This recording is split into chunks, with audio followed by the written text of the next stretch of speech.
मनुष्य पर्याय श्रेष्ठ पर्याय है। इस पर्याय में आने के बाद कुछ कुछ बातें ऐसी है जिस पर पूरा ध्यान रखना चाहिए। अभी वर्तमान का मनुष्य जो है ध्यान नहीं रखता, कुछ भी खा लेता है, कुछ भी खा लेता है, कुछ भी खा लेता है।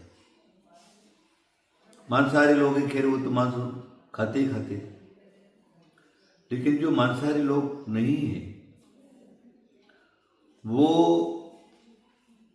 योग्य और अयोग्य उसका ध्यान नहीं रख करके और खा लेते। उसका प्रभाव क्या होता है? शरीर के अंदर अनेक प्रकार के अशुद्ध भोजन से रोग बढ़ जाते हैं।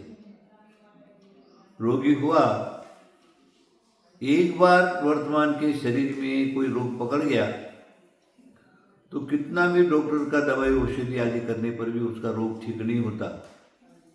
स्वयं परेशान, तन मन धन पूरे के पूरे खत्म। इसलिए हम लोगों को क्या करना है? खान पान पर पूरा ध्यान देना है। जैसा खावे अन्न वैसा होए मन। जैसा तुम अन्न खाओगे वैसा मन हो जाएगा। इसके लिए हमारे जैन धर्म में भी एक कथा है। एक मुनिराज एक घर पर आहार के लिए गए, कुछ भोजन उनके पेट में गया तो वो इधर उधर देखने लगे तो क्या लगा तो रखा था वहाँ उनकी खूंटी पर जो है सेठानी का हार लटका हुआ है, सोने का कीमती हार। अब वो उनका मन लगा कि हार चोर करके ले जाना, चोरी करके ले जाए। साधु देखो तो इसने सब कुछ छोड़ दिया है, शरीर के ऊपर कपड़ा तक छोड़ दिया है। उसका भाव हार चुराने के हो रहे। जब उन्होंने उनका आहार पूरा हो गया, अपनी भावना को कंट्रोल नहीं कर पाए, उस मालकिन का आंख बचा करके उन्होंने उस हार को लेकर के अपने कमंडल में डाल करके लेकर के चले गए। जब वो भोजन पच गया फिर वो भान में आए, अरे मैंने तो क्या कर दिया, मैं तो व्रतों को पालन करने वाला, महाव्रतों को पालन करने वाला चोरी करके आ गया। जब गुरु के पास गया, आलोचना की, स्थिति समझाई, तब उन्होंने कहा कि अच्छा भाई तुमने किया है तो तुम जहाँ से लाए वहाँ वापस लेकर दे करके आ जाओ। उधर हार कहाँ गया, हार कहाँ गया, हार कहाँ गया, सारी बात हुई। सेठानी को कहने लगा कहाँ जाएगा, कोई ले गया होगा। बोले नहीं, हमारे घर पर कोई नहीं आए, मुनिराज आए तो हो सकता वही लेकर के गए। बोले ऐसे कैसे हो सकता, मुनिराज और तुम्हारा हार कुछ भी हो, मैं नहीं जानती, तुम जाओ। गए, उधर से मुनिराज आ रहे, इधर सेठ जा रहा है, दोनों आपस में मिल गए। पूछा क्या हुआ? अरे हमारे घर से हार की चोरी हो गई। अच्छा चलो, तुम्हारा हार कहीं नहीं गया है, मैं तुम्हारे हार को लेकर के आया हूं, ये हार तुम ले लो। फिर सोचने लगा अरे ये क्या हो गया, मुनिराज और हार की चोरी। बोले चलो अब तुम मेरे गुरु के पास चलो। गुरु के पास गए, उससे पूछा गया सेठ को, भाई तुम क्या व्यापार करते हो? अरे महाराज मत पूछो। बोल वो रात्रि को जो चोर लोग चोरी करके लाते हैं वो सस्ते में मैं माल ले लेता हूँ और कीमत आने पर उसको बेच देता हूँ। तब उन्होंने कहा कि हाँ यही कारण है, चोरी किया हुआ माल, उससे होने वाला व्यापार, उससे होने वाला भोजन, और भोजन का जो है मुनिराज के ऊपर एक उसका प्रभाव पड़ा। आप लोग सब समझ गए होंगे भोजन का कितना प्रभाव है।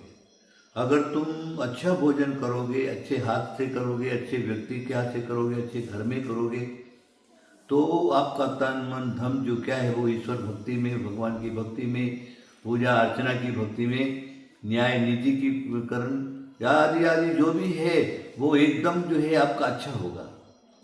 और अगर आपने इस प्रकार के अन्याय का किया हुआ, अनीति का किया हुआ, दूसरे के खून चूस करके इकट्ठा किया हुआ धन आदि जो भी तुमने 2 नंबर के काम में किया हुआ धन है, और उस धन से तुमने अगर अपने स्वयं को खाया, स्वयं परिवार उसका पालन किया, तो तुम्हारे परिवार के लोग अच्छे नहीं निकल सकते और जिसके पेट में भी गया तो उसका विकृत उसका परिणाम होगा।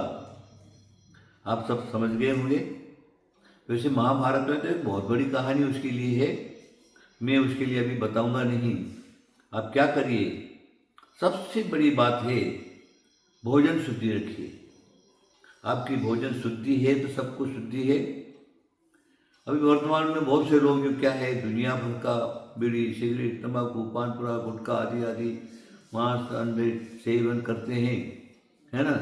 राक्षसी भोजन जिसको कहते हैं, वो भोजन करने के बाद जो क्या है उनके मन अच्छे नहीं रहते, वो राक्षस के रूप में रहते हैं, वो हिंसा करते, झूठ बोलते, चोरी करते इत्यादि नाना प्रकार का पाप करते हैं और दूसरे को मारने मरने में तो जरा भी हिचकते नहीं हैं। इस प्रकार के क्रूर परिणामी जो है वो क्रूर भोजन पेट में जाने से होता है।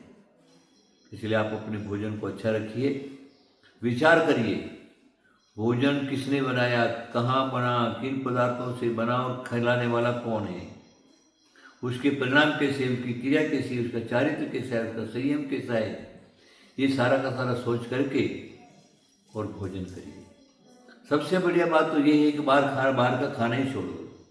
अपने घर में जो बाहर की चीज़ है वो अपने घर में बनाओ और शुद्धता से बनाओ और शुद्ध भाव से रख करके और अपना पेट भरो, तो क्या है आपका परिवार भी अच्छा रह सकता है और आप भी अच्छे रह सकते हैं और आपके जो मन है वो धर्म ध्यान में भी लग सकता है, संयम चारित्र पालन करने में लग सकता है और प्रभु भक्ति करने में लग सकता है।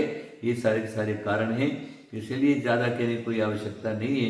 आप संभल करके चलिए, अपने घर घर के अंदर शुद्ध भोजन की व्यवस्था, शुद्ध खाना, शाकाहार इस प्रकार का करेंगे तो हमारा जो है वो कल्याण का रास्ता, शांति का रास्ता हमको मिलेगा।